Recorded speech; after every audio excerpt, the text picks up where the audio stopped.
Hello and welcome to a new kind of video. This is a preliminary analysis and opinion on the Pulwama attack that happened a little over 24 hours ago as of this time, the time of recording. It's a tragic day today. At least 40 security personnel of the CRPF were killed and many others injured when terrorists targeted a convoy with a car bomb at Awantipora in Pulwama district, just 20 kilometers short of Srinagar. It is the worst attack on security forces in Jammu and Kashmir, and many more injured personnel still continue to be in hospital right now. Alright, so let's get into what the attack was.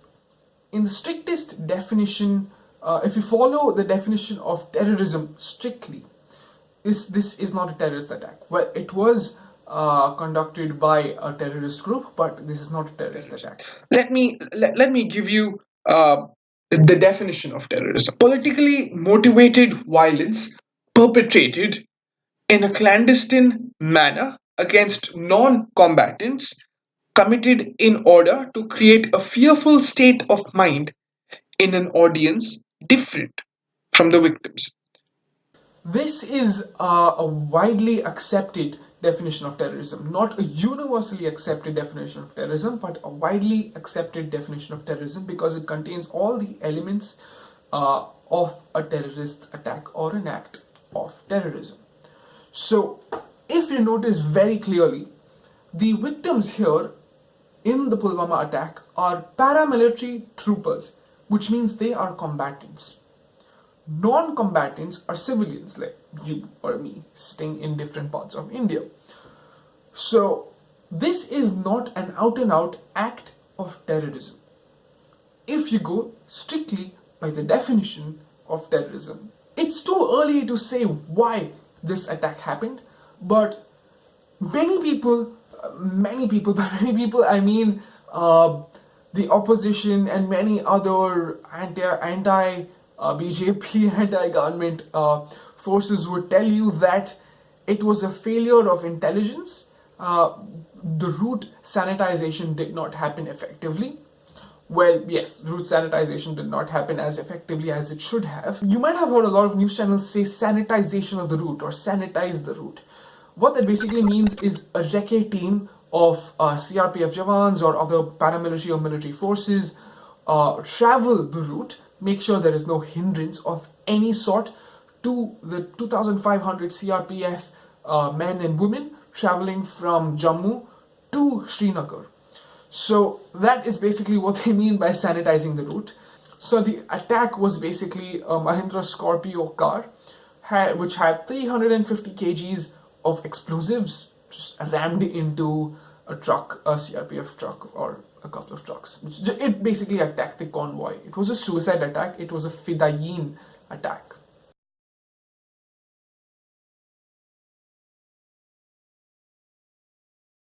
So what can India do now?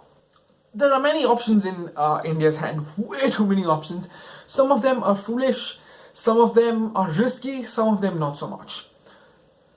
If you know Indian diplomacy and Indian external affairs and the Ministry of Defense, you know that the action that they'll take is always low risk, highly effective action.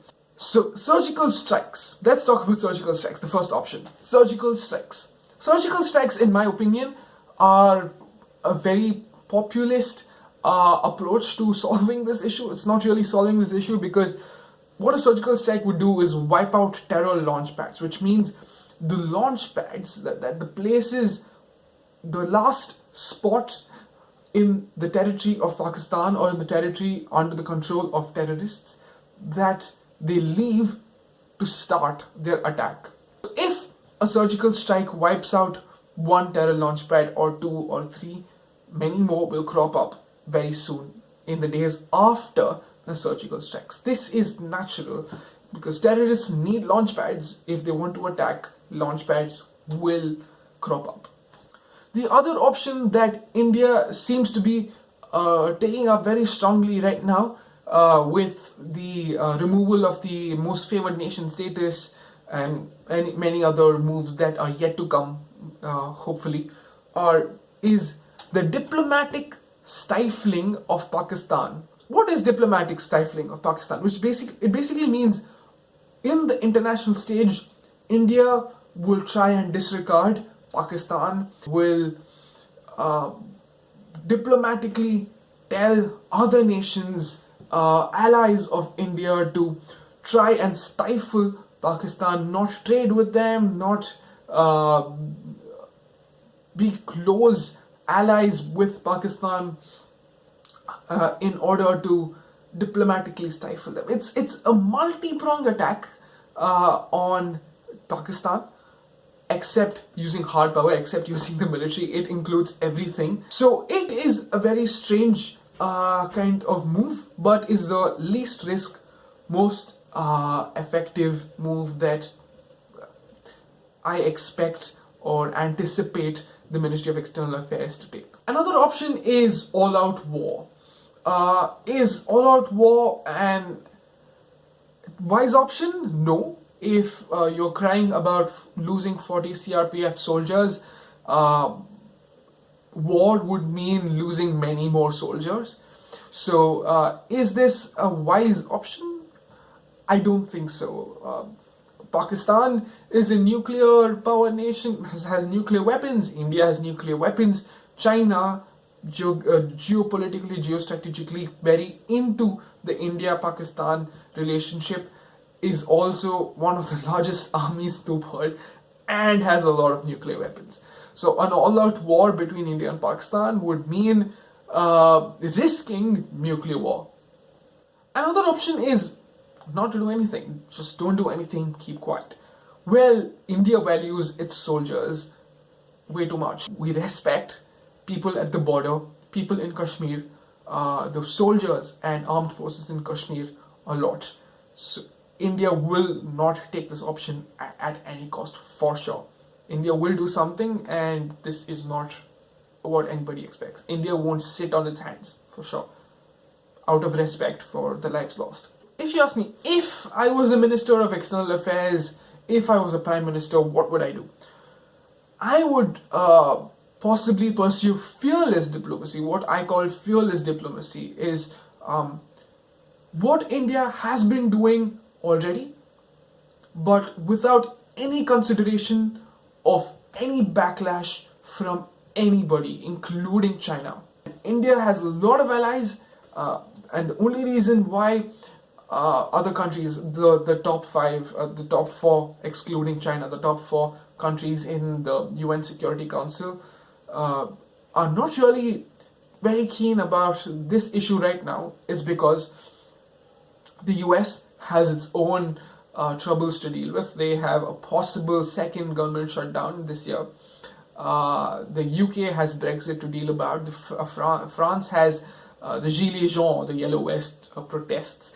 Russia has its own stuff to deal about. Also, Russia is remotely ideologically linked, ideologically close to China, so Russia might stay a little further away from other UNSC allies that India has, the United Nations Security Council allies that India has.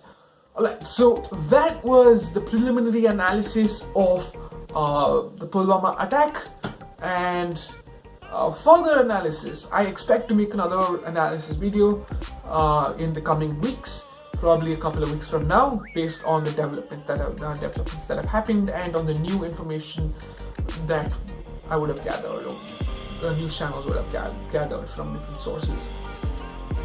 So yeah, that's that, guys. If you have any questions, if you know me personally, you can DM me on Instagram or Facebook or WhatsApp or whatever.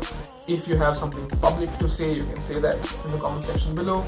Please hit the like button, hit the subscribe button if you like this video, and thanks for watching.